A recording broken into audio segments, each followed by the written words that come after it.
The S&P 500 starts the week at a fresh record high of just over 5,000. And ANZ Research has changed its call for New Zealand's official cash rate to seeing 2 more hikes. Yes, hikes. That's coming up in our 5 Things in 5 Minutes. And in our deep dive interview, ANZ's New Zealand Chief Economist Sharon Zollner explains her big call change for the OCR. The Reserve Bank of New Zealand can sometimes be the mouse that roared. But first in 5 and 5 with ANZ, the S&P 500 begins the week at a fresh record high of just over 5,000. The world's biggest stock market has actually risen 5% so far this year.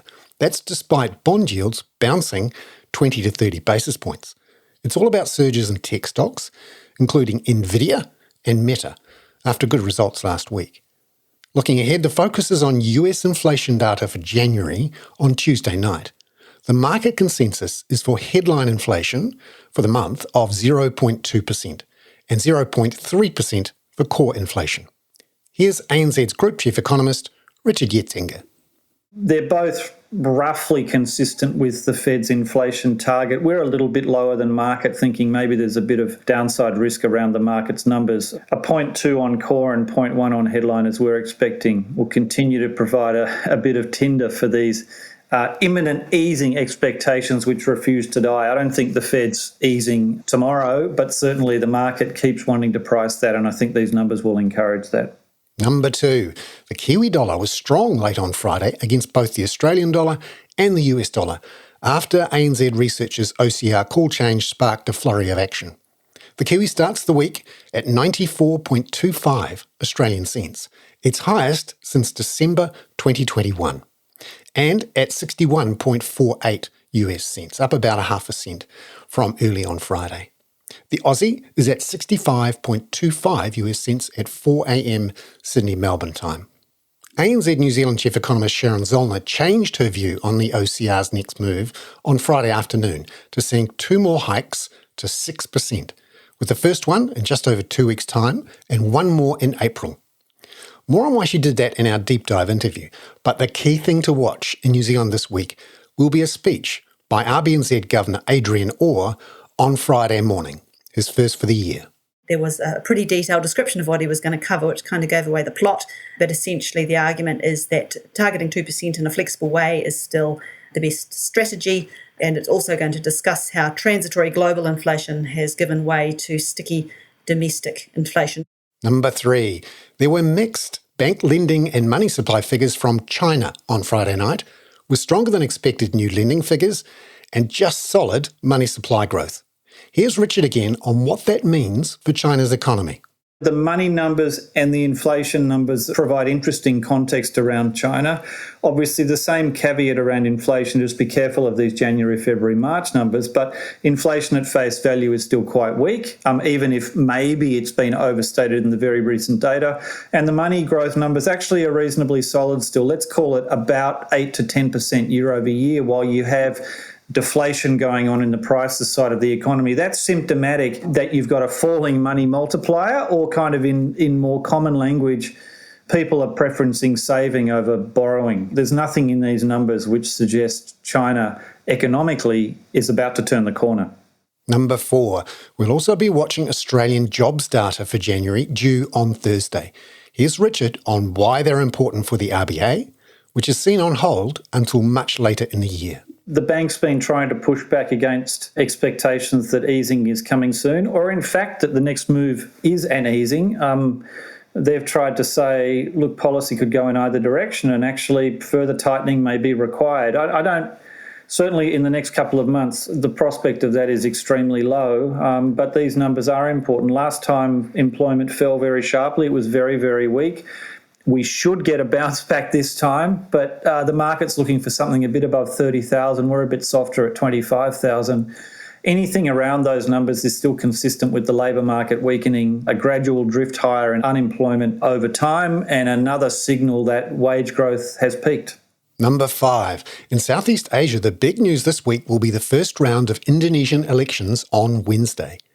Here's ANZ Senior Rate Strategist Jennifer Kusuma on why there's the potential for the Indonesian rupiah and Indonesian bonds to rise in value if there's a clear win for one of the presidential candidates in the first round. provided that we have mitigations of around the concerns for the policies on this matter, we do see upside risks to both the IDR and IDR bonds from current levels. Jennifer Kasuma there, and we'll find out a lot more tomorrow about those elections and why they matter in a deep dive interview with Jennifer. Now, in our deep dive interview today, I asked ANZ's New Zealand Chief Economist Sharon Zollner on Friday afternoon why she'd changed her call for the RBNZ's OCR from no more hikes to 2 more hikes. It's been a lot of small pieces of data. There hasn't been any one big game changer. But essentially, the starting point for the Reserve Bank, they really sounded like their finger was on the trigger. In November, they said they discussed hiking. They said that if there was any data that suggested any more of a delay in getting inflation back down to the midpoint of the target band sustainably, then the OCR would likely need to go higher. Now, you can go back to the 2000 cycle and see when the Reserve Bank said very similar things. 3 times they paused and then hiked again after words very, very similar to those. So we don't think the Reserve Bank was bluffing. We would think they were calling it like they see it. And if that's the case, then actually, if they're that close to the line, it's not going to take much to push them over. So while you might think, well, 0.2% on non-tradable inflation, who cares? 0.2% on the unemployment rate, so what? A few capacity indicators went the wrong way, whatever. The thing is, you add them all together, then basically, on our back-of-the-envelope ready reckoner, the Reserve Bank's official cash rate forecast will need to move up, and it was already technically saying give us a reason not to hike in the November monetary policy statement. So just to step back a bit for an international audience who may wonder why should we follow the Reserve Bank of New Zealand's ups and downs, could you put that into the context of not just the whole inflation targeting thing, but also the most recent monetary policy cycle and precedents and first mover advantage and all of that? So the Reserve Bank of New Zealand can sometimes be the mouse that roared, I would say. In 2021, they were relatively early out of the blocks with hiking. Late relative to where inflation and unemployment was, to be fair, but early in a global comparison. And that's because inflation pressures emerged here first. They were also the first central bank to up the speed of hikes, to double and then triple hikes. And that certainly got a lot of attention. I've never done so many international calls as when we said the RBNZ was going to start raising double speed, because, of course, people thought, well, if they're going to do it, then maybe the Fed will as well. And that turned out to be precisely the case. So the Reserve Bank of New Zealand can, at times, be a bit of a canary in the coal mine for the global picture. New Zealand and US inflation is pretty highly correlated. In fact, New Zealand pricing intentions explain US inflation better than it does our own. So certainly global cycles are very correlated. So, if the Reserve Bank does follow through and hike in February, despite the fact that the economy is obviously weak, per capita GDP is down 3% on a year ago, I think that would certainly get some international attention. Because the entire world really has been shifting in the last few months towards thinking about 2024 as the year of the rate cut. It's just a matter of when. And has been some difference of opinions about when and how much. But the idea of a rate hike really throws the cat amongst the pigeons. There's a battle been going on for some time between central banks and markets. Markets wanting to think, well, if you're not hiking, you must be cutting. And of course, you make money in a market by being first, which does mean, markets are hardwired to overreact to every piece of data and lurch around. But central banks have been pushing back all over the world, not just in New Zealand. And indeed, some people probably thought or still think that the Reserve Bank's November monetary policy statement was essentially that, just talking tough in order to stop the market getting overly aggressive in pricing cuts. Sharon Zollner there. I'm Bernard Hickey. That was 5 and 5 with ANZ for Monday, February the 12th.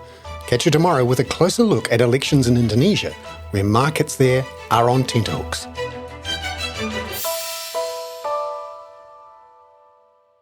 This podcast contains general information only, not investment advice. You should obtain advice for your personal circumstances before making any investment decisions. Please view the podcast disclaimer available via your media player or email.